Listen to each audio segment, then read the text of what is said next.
I'm Donnie Haulk, Commissioner with Rutherford County, and we're in budget discussions with department heads, doing a video series with the different departments, asking questions about what they do for the county. And right now we have Amber, and she's going to talk to us, and she's outreach and marketing coordinator.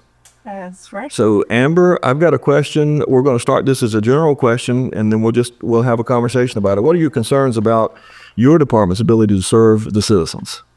I think one of our biggest concerns is just reaching the community and making sure people are aware of all the many things we provide. You hear library and you think books. We love books, obviously. But we teach life skills classes. We're the only passport acceptance facility in the county. We check out K-Pans. That's a very specific random example. But there's so many things. Every time someone comes in who's new to the county or new to the library, oh, I didn't know you had that. And so we just want to know that we love our books, but there's so much more beyond that that can enrich the lives of people in Rutherford County. Very nice. Carrie? And Carrie, you're Transit Services Director. Yes.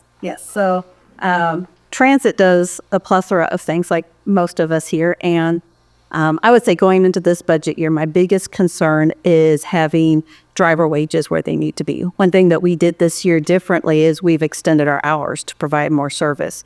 Specifically for Medicaid health transportation, we're now doing Saturdays and holidays. And trying to find drivers who are able to do that is a challenge. We also do out-of-county transports. As probably you personally do, most of us go outside the county for specialists.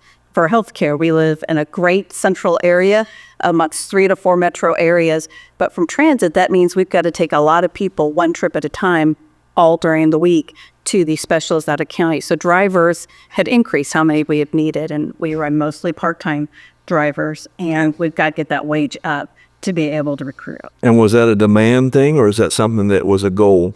Both. We needed to turn some stuff around to be able to get more Medicaid dollars in.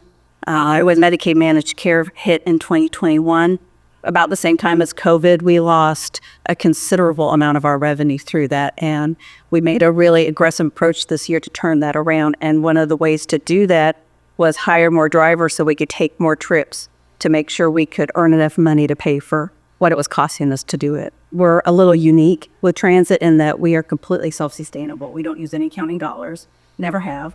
And so where does your funding, so you have no local dollars in transit? We get funding from state and federal grants. A lot of the state funding is federal funding that comes through them from the Oh, you're my favorite kind of department. I know, we are easy. We're easy.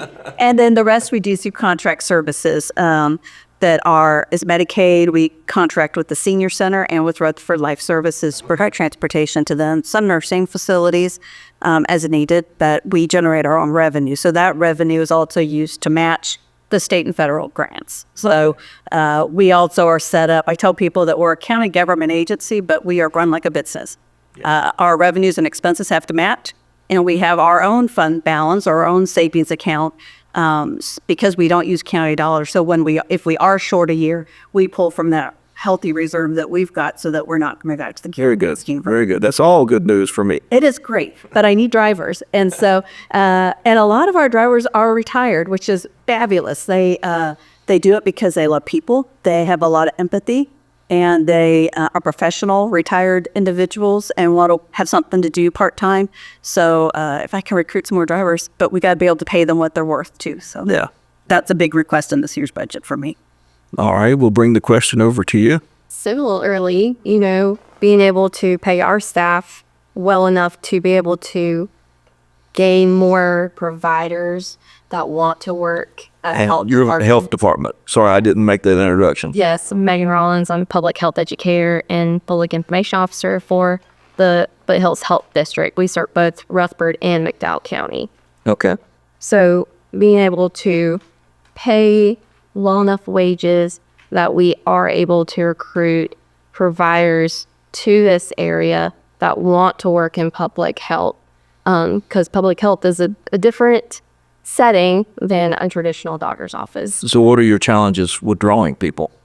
A lot of people, we have lower wages because it's not, the same kind of setup when we're billing. We are focused on lower income individuals. So a lot of times we are, billing for Medicaid, and also we have a sliding scale. We do not turn anyone away. We have a sliding scale for people that do not have any insurance. So they can pay what they can. So that being said, we have to,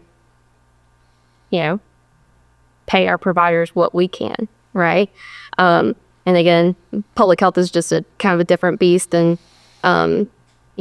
it's different than a traditional practice. And do you know what percentages of funding come to your department from state, federal, county, local dollars?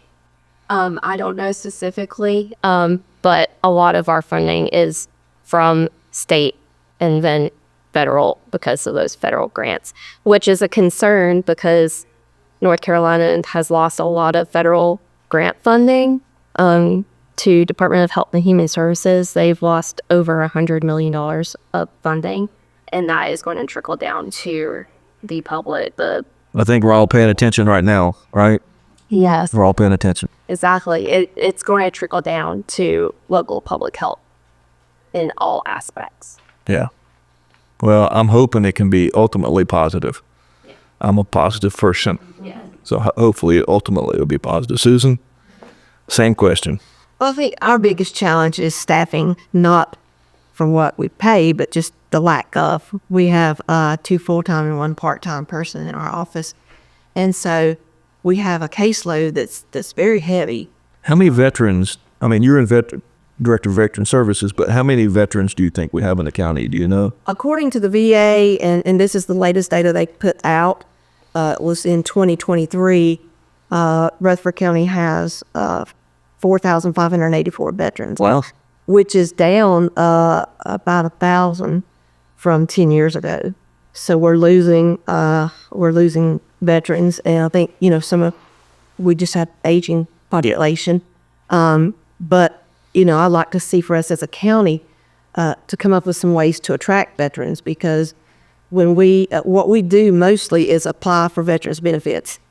People get very confused about what we do because our title is Veteran Services. So it seems as if you have a service you need, that we would provide that. But our main purpose is to help veterans apply for benefits with the VA now. So you assist veterans in the services that they qualify for? Yes, and so with the younger population, sometimes they're so savvy with the computers and they can get on there and do it themselves. But VA's tricky. Yeah. And they're tricky to work with. So we know a lot of the things. We see a lot of the trends. A lot of things get denied.